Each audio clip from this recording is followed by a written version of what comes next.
Welcome to another Soccer Down Here 1v1, where it's time to catch up with our friends in the NPSL Southeast, and specifically with a first-year team that made it to the postseason.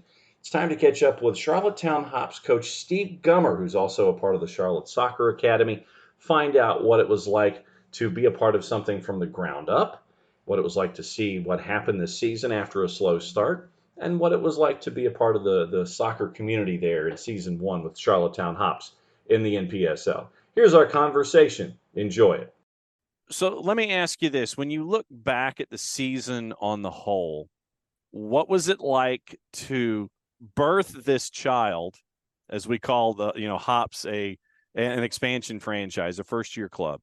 What was it like to birth this child, bring it through this first season of the NPSL, which in itself on the field is a sprint, but all the planning and everything and getting all that rushed and getting into a postseason situation? What was it? What was this first season like for everybody? Well, I think, John, first and foremost, when it started, it was okay. Let's put a roster together. Let's start the program. There were lots of conversations about how we wanted the end product to look like. Matt and Casey, who we've known in the community for many years, came to us at Charlotte Soccer Academy about hosting and using our facilities first and foremost. So that was the first thing that really was cemented, was actually getting Ortho Carolina as a home facility, and a training site. Obviously, here we've got 6 full-time pitches, 6-foot pitches, floodlights. We have a stadium field. We have a state-of-the-art kind of office building, gymnasium down below, locker rooms. So all of the infrastructure was put in place for us really to build a program and to build a team, which could, one, not only be great on the field, but everything in behind the scenes and everything else was really paying into dividends into doing that. Matt then, asked me to get involved. Morteza was named as the head coach. I was certainly interested as our CSA Academy director, because I'm very much focused on the development of youth. And we've put players into Charlotte FC, other MLS academies, also college. And that's the main thing really for a youth club, is to put them into college. We all know that the NPSL is made up heavily of college players that want to play competitive soccer during the summer, want to play at a really good level, and continue their fitness, their development, and their growth. So those were kind of the ingredients that really kind of stimulated myself. We then had the hard part of maybe putting the roster together. Now, a lot of the teams in the league, as we know, start putting their rosters together maybe late November, early December, before the turn of the year. So we're a little bit behind the 8 ball coming in. I think it was maybe late March, maybe. So we had to do that. So we scratched our heads together. We started thinking about alumni players. We brought in some players that had played for the club that were in college initially. So we had to navigate through the areas where, when would they be back in town? When the league started, I think May 1st. Some players weren't here then. Another key ingredient to the staff was Zane. Zane come in from Winthrop, who had experience in USL2, NPSL down in Texas. So he had some good leads with some international players, some French players that came up. We got them locked in real early. So obviously that then opens up another kind of hurdle, which was where we're going to house these players. So obviously at Winthrop, there were players there that were leaving for the summer. So we managed to work a few kind of avenues to get some accommodation available for the players coming in. So that really brought us in, 3 or 4. We had 2 or 3 open tryouts, at Ortho Carolina here, where we had good response. We had, maybe 50 or 60 players come on the 3 tryouts. Out of that, we picked up our 2 central defenders, Joe Pickering and Julian Sandel, who another Frenchman, an Englishman, that had finished, Joe had just finished his college career and was working in the corporate world in Charlotte, so he wanted to play. And then we had Julian, who come in from Lander, who was a player there. So with those, the 3 Frenchmen from Texas, Our other Frenchman from Landa, Julian, that gave us a good, bedrock to start with 5 players. And then, after that, it was recruiting other players. That Matt, obviously being a former college coach at Davidson for many years, successful up there, and being involved with Richmond Kickers, had some leads. So it was really a collaborated effort. And I think that's been one of the key ingredients to the first season. Is it's been a collective collaboration of effort of 5 or 6 people that have all pulling in the same direction with different avenues, different leads to pull everybody together. And then, come the first day, although we went to Georgia with just 12 or 13 players because other college players weren't back in time, that kicked the season off, and then we've really built from there on out. What was the biggest lesson you think you guys learned putting a franchise together and getting it off the ground? I think from a technical standpoint, it's be prepared, do things early, get people in place maybe quicker. Just by necessity, we were a little bit behind the 8 ball. So planning for next year, I think we'll start looking to build the roster a little bit earlier. The one good thing about your first year and coming in, there were no expectations. We just wanted to get it off the ground and running.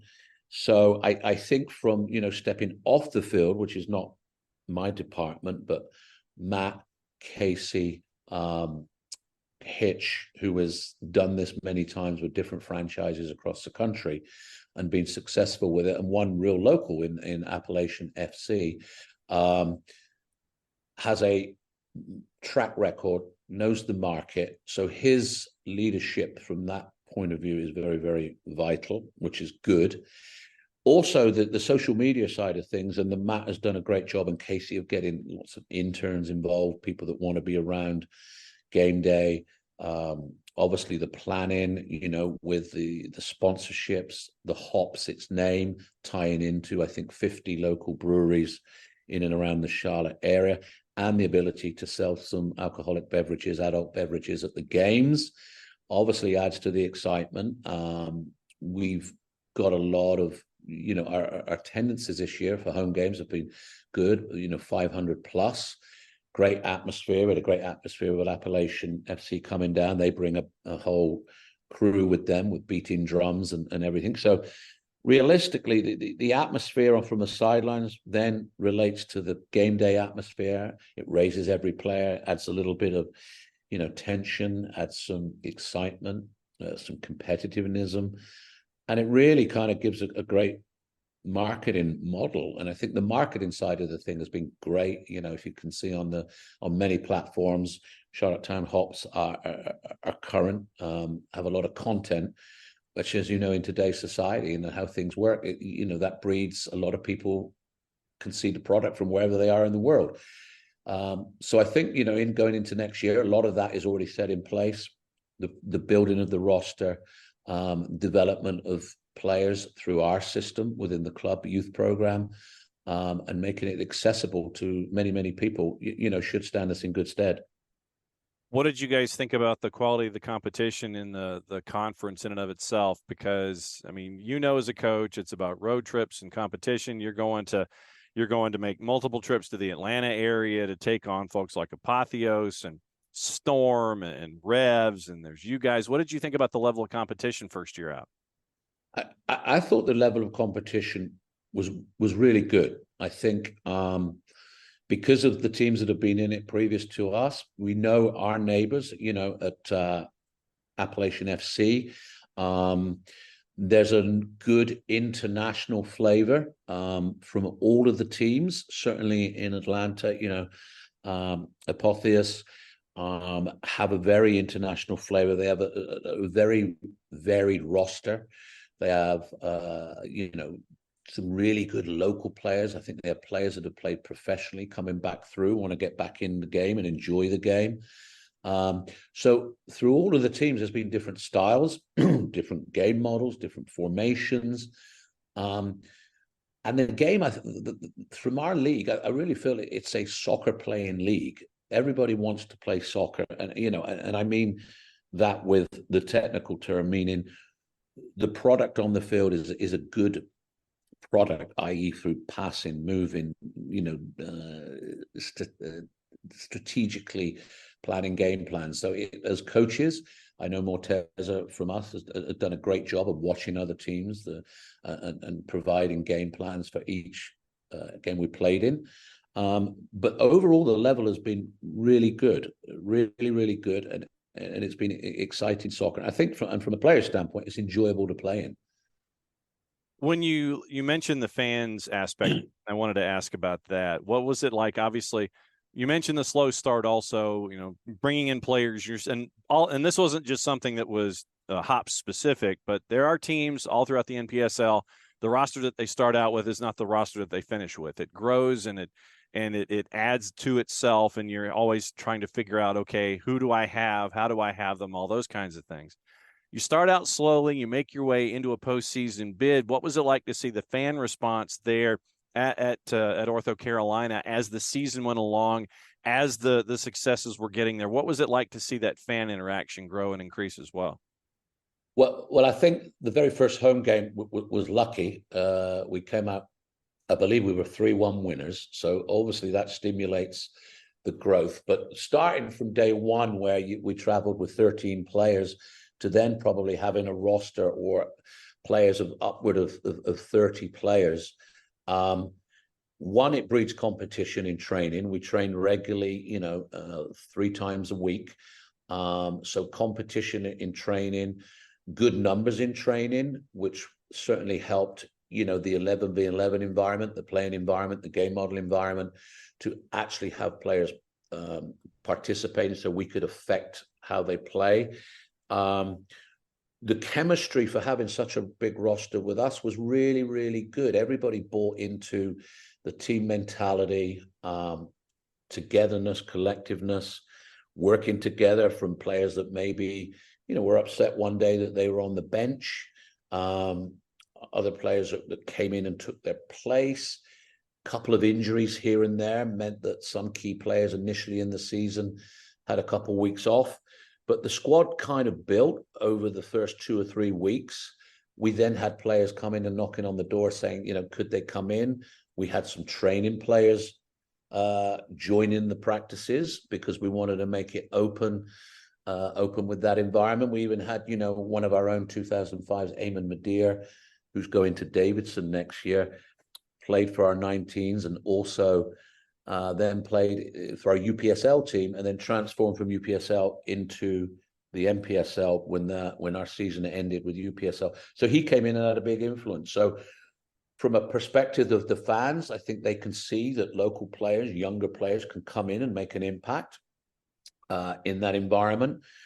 We also had players, one player was a coach at the club, Vuk, came in as well, who had been a professional in Montenegro, played in the Europa League, and had experience. So they steadied the ship in a lot of areas, maybe an older, wiser head on their shoulders, also helped in the chemistry of togetherness with everybody, because, Vuk didn't play in every game, but was full supportive of the squad, regardless, which sometimes with younger players, it can be tough because they want to play.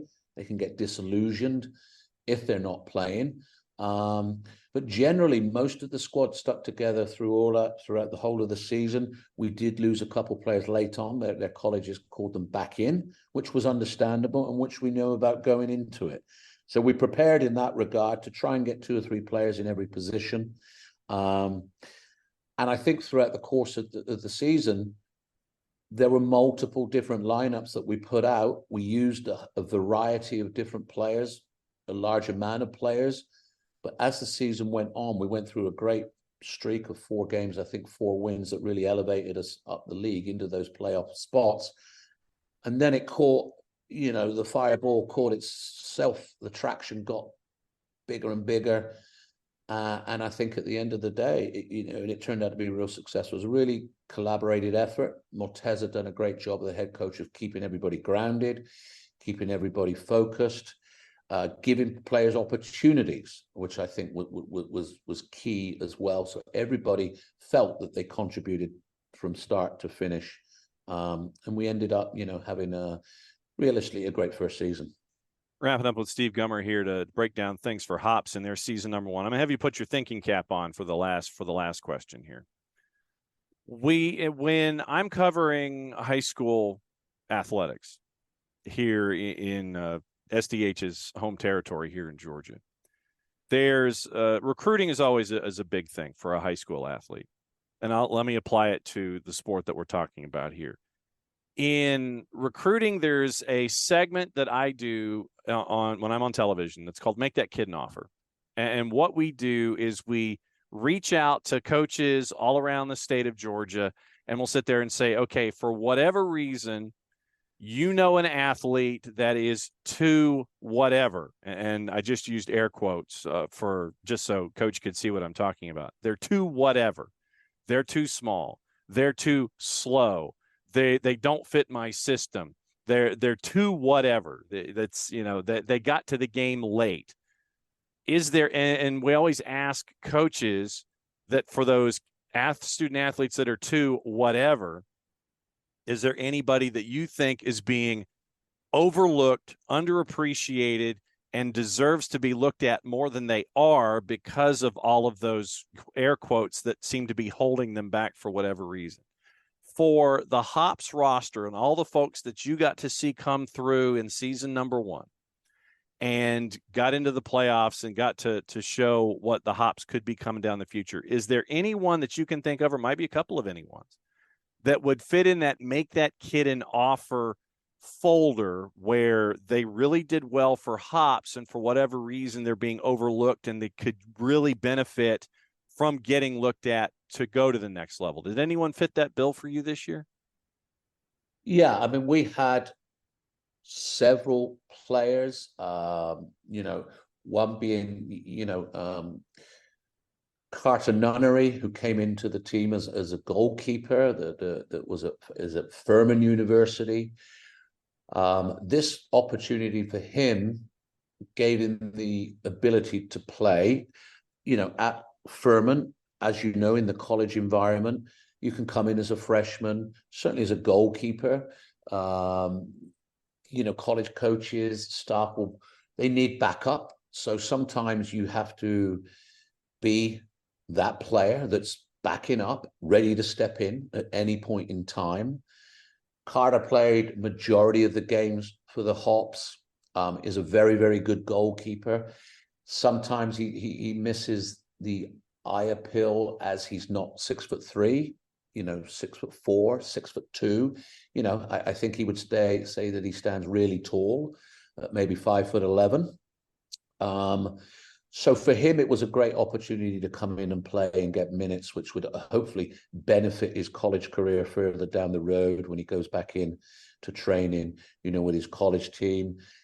That kind of thing, video available for him, may be able to prompt the coach to see him actually play in competitive games, 11, 12 games, you know, throughout the NPSL season. That could emulate him. We had other players that come in. Amari Sally came in from Virginia, again, who was another freshman that didn't see much time at Virginia last year, but came in and made an impact in some important games for us along the way. So again, he's now got game footage. He's been involved in games. He's been involved in practices where maybe he didn't have that kind of exposure and minutes on the field that he would have liked, you know, further down the road. You know, we've had a couple of players come in from Clemson. Again, these were freshmen that I think this NPSL, Tyler Trimnell being one of them, who come from Clemson, and Clemson are the national champions, you know, 2 years ago. Our own Isaiah Reed from Charlotte Soccer Academy scored 2 goals in the final, is now with Houston Dynamo.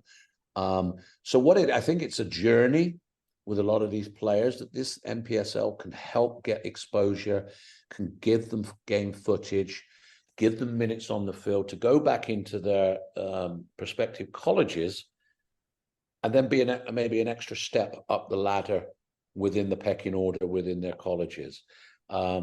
We had some international players, 3 international players, David Lambert, who was played on the left side, left wing, who's little older, 24, 25 maybe. I think he's had a couple colleges where he's played at junior college and kind of lower level colleges.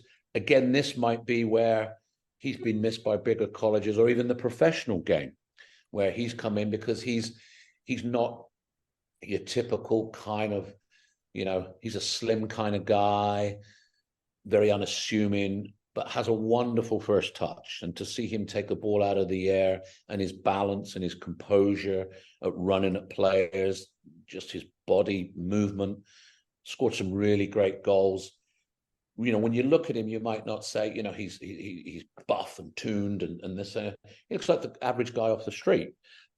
But what a wonderful first touch. I referenced him. He had the touch like David Ginola, a famous French player years ago that played at Tottenham and Newcastle.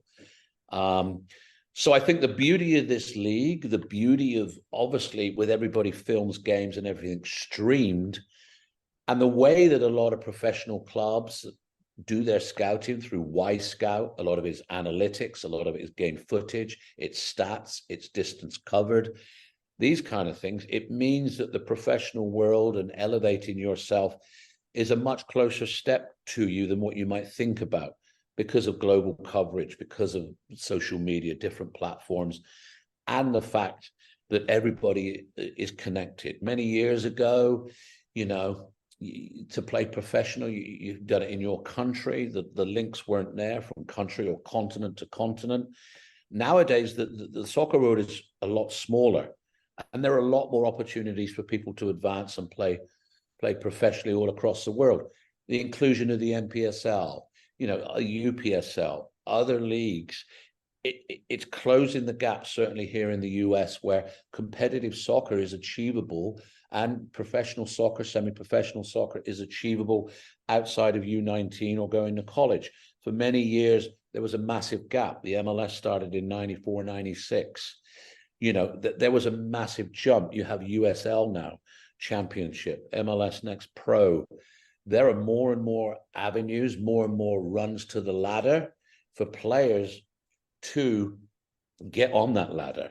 And I think even maybe starting higher than dropping down a ladder, there's a safety net available for players that are underdeveloped, don't grow as they should have done at 14, 15, 16, that maybe grow at 18 or 19.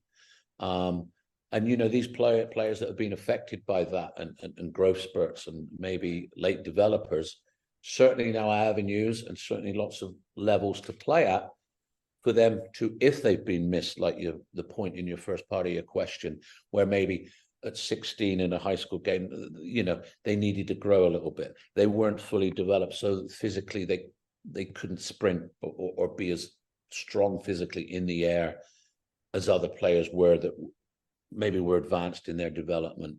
So I think at the end of the day, if you can control the ball, if you can pass the ball, and you can do it in limited touches, and you have a good enough first touch where the ball is on your foot, off your foot, before someone comes and closes you down, you don't have to be an Olympic sprinter. You don't have to be, 6 foot, great in the air.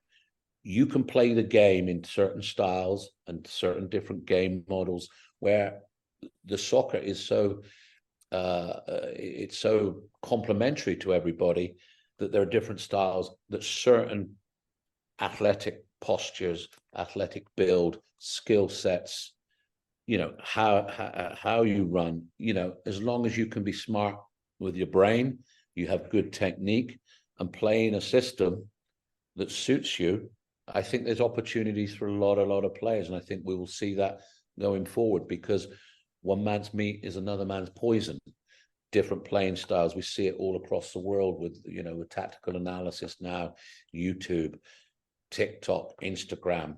There are players playing all around the world with different shapes, sizes, upbringings, ethnicity, that makes soccer, it's called the beautiful game for a reason, right? And I think now, with the inclusion of a lot of these levels from youth to professional, semi-professional, all around the world, and the great stuff that, the leagues like the NPSL are doing and expanding. All these leagues are expanding, so there's more opportunities. So that little, Johnny who was left behind, missed the boat, didn't get picked here, was told he was too small, told he wasn't good enough, can rebound with a lot more opportunities globally and certainly here in the US. Well, Coach, thanks for hanging out with us and breaking everything down there at Charlottetown Hops in Season 1. Obviously, we'll be keeping an eye on things up there and looking forward to seeing how Season 2 is now that you've made it into a postseason. We'll see what happens as things continue to grow. Thanks for hanging out with us. Well, we really appreciate it. We appreciate the good work you're doing, and thanks for the opportunity. And yes, it's been a great season and one to build on for the future. So we wish you the very best, and thanks very much for having me. And once again, a reminder for those of you that would like to catch part of the conversation with Coach Gummer and get the wrap on what happened to see Apotheos make their way out of the Southern Conference. You can catch up with our Southern Conference wrap-up show that is also here on the network on the SDH app at soccerdownhere.net and on all of our social media platforms. So once again, thanks for Coach Gummer, and thanks to Charlottetown for being a part of everything all season long with us here at SDH as we covered the NPSL Southeast. So once again, great season.